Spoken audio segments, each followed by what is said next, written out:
साथियों नमस्कार, सत श्री अकाल। आपकी अपनी पाठशाला दलजीत सिंह ई पाठशाला में आपका स्वागत है।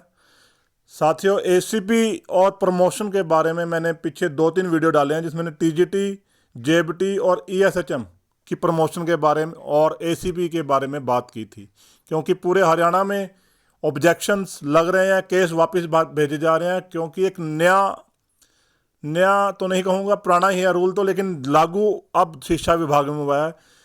एसीपी रूल 2008 और एसीपी रूल 2016 में जो 8B रूल है, यानी कि पार्ट रूल नंबर 8 का जो पार्ट बी है कि एक कर्मचारी अगर अपनी निर्धारित सेवा योग्यता पूरी कर लेता है 8, 16, 24 साल की, तो उसे फर्स्ट, सेकंड, थर्ड एसीपी मिलेगा। 8(1) में तो ये है, और 8(2) में ये लिखा हुआ है, 8B जो पार्ट है, रूल 8 का जो बी पार्ट है, कि उस कर्मचारी को जब हम एसीपी दें तो वो फिट फॉर प्रमोशन होना चाहिए, यानी कि वो जिस पोस्ट पर काम कर रहा है, और जब उसे एसीपी देने का, एसीपी का मतलब यही है कि उसे प्रमोशन विभाग नहीं दे पा रहा, तभी उसे एसीपी मिल रही है। और विभाग का कहना इसलिए क्योंकि वो प्रमोशन की एवरेज में मिल रही है, तो प्रमोशन की जो उसकी शर्तें हैं विभाग में वो पूरी करनी चाहिए।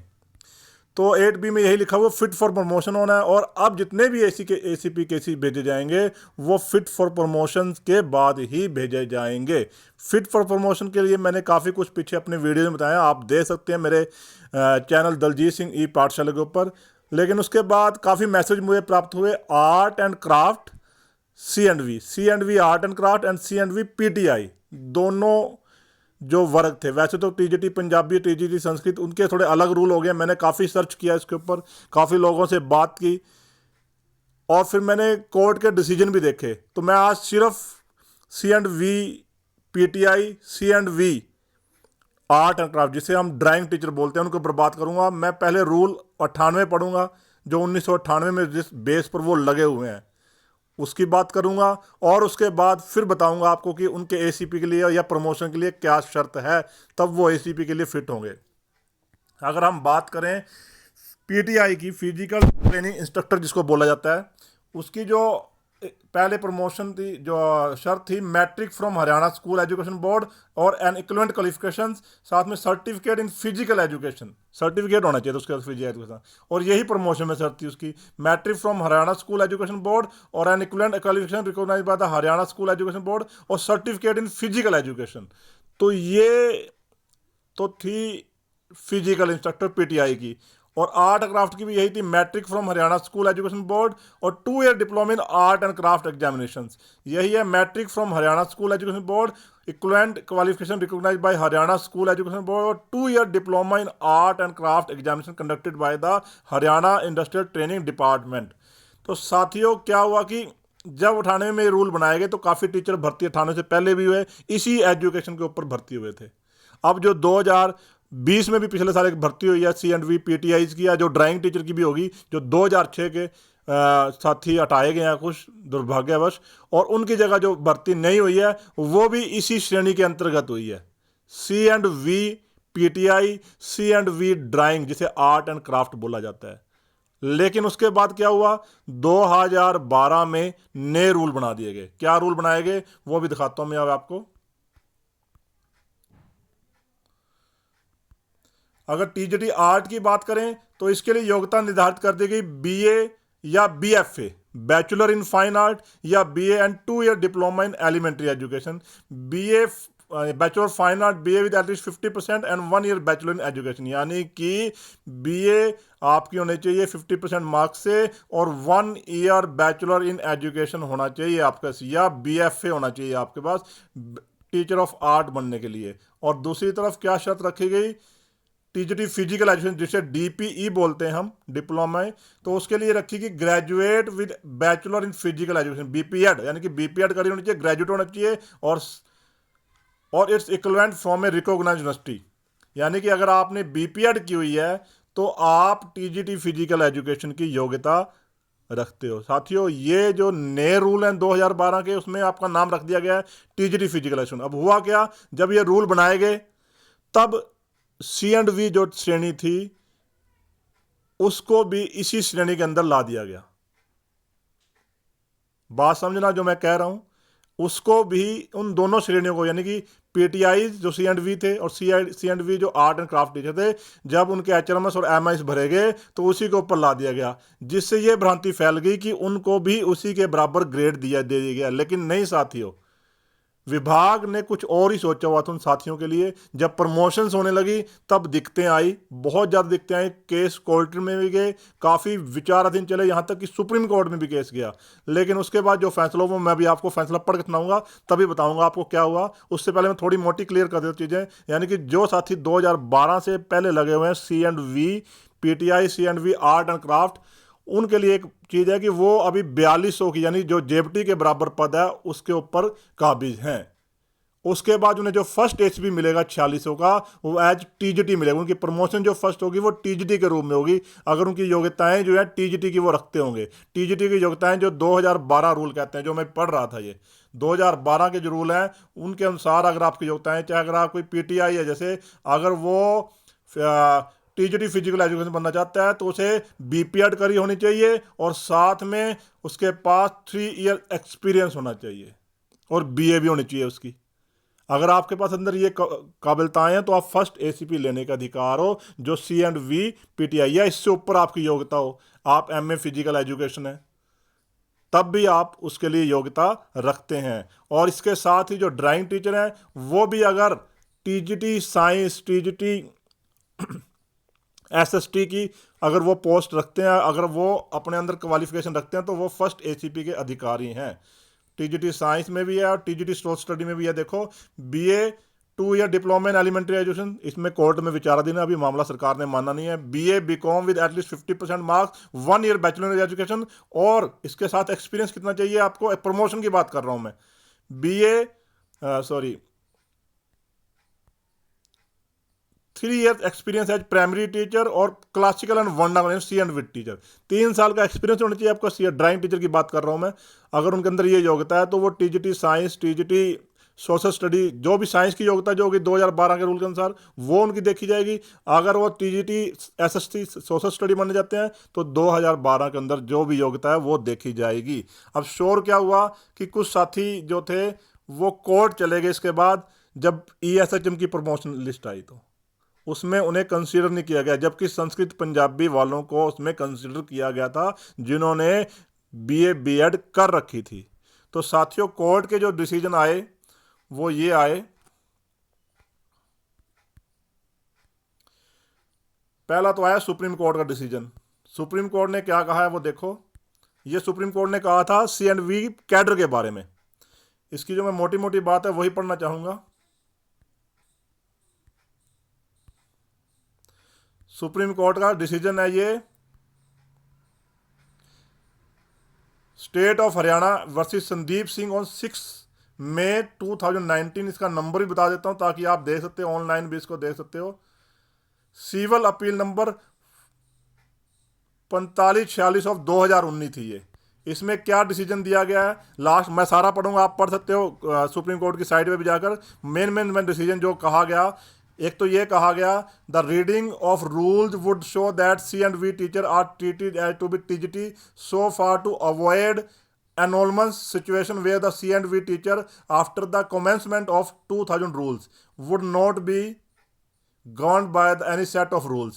तो कहा गया कि ये अनोमस फैल गया, ये भ्रांति फैल गई कि जो सी एंड वी टीचर थे वो टीजीटी बना दिए गए हैं, यानी टीजीटी के बराबर रख दिए गए हैं। Therefore the expression that such C and V teacher stand converted to TGT is only to facilitate their service condition to be governed by the 2000 rules rather than to upgrade the C and V teacher as member of TGT cadre। यानी कि उन्हें TGT cadre का member नहीं बनाया गया, सिर्फ उनकी services 2012 rule के अनुसार लेने के लिए, ताकि उनके ऊपर कोई आंच ना आए, इसलिए उन्हें इस कैडर में लाया गया। सुप्रीम कोर्ट की वर्डिंग है ये। The feeder and the promotional cadre can not B treated as part by virtue of the expression of rule in 9(5) और 2000 रूल। अगर आप 2012 के रूल 9 का भाग 5वां पढ़ें तो उसमें लिखा हुआ है फीडर और जो प्रमोशनल कैडर है उसको हम सेम नहीं रख सकते। अभी फीडर पोस्ट में ले लिया आपको, यानी कि आपको ऊपर आपकी पोस्ट का नाम सी एंड वी से बदलकर टीजीटी रख दिया गया तो इसका मतलब नहीं कि आप प्रमोट हो गए, नो, ऐसा कुछ नहीं है, बराबर नहीं माना जाएगा। Such conversion is only for a limited purpose of 2012 rules being extended to them, and that such NCU teacher do not become member of the cadre eligible for the promotion of as elementary school headmaster rules। तो यानी कि ना तो वो ये तो TGT का वो नहीं पार्ट बन सके, ना ही उन्हें एलिमेंट्री स्कूल हेडमास्टर की प्रमोशन मिल सकती है। Such teacher cannot be treated to be part of TGT cadre. Such interpretation is further supported by the fact that CH teacher is a dying cadre and no further requirement is to be made in these categories. सरकार ने ये भी लिख के दिया था supreme court में कि जो सी एंड वी, जो चाहे वो ड्राइंग है चाहे पीटी है, सी एंड वी की बात कर रहा हूँ मैं अभी, आप क्लियर रखना कि वो डाइंग कैडर है और वो जो है आगे नहीं बढ़ेगा, यानी इसलिए उसको मर्ज कर दिया गया था।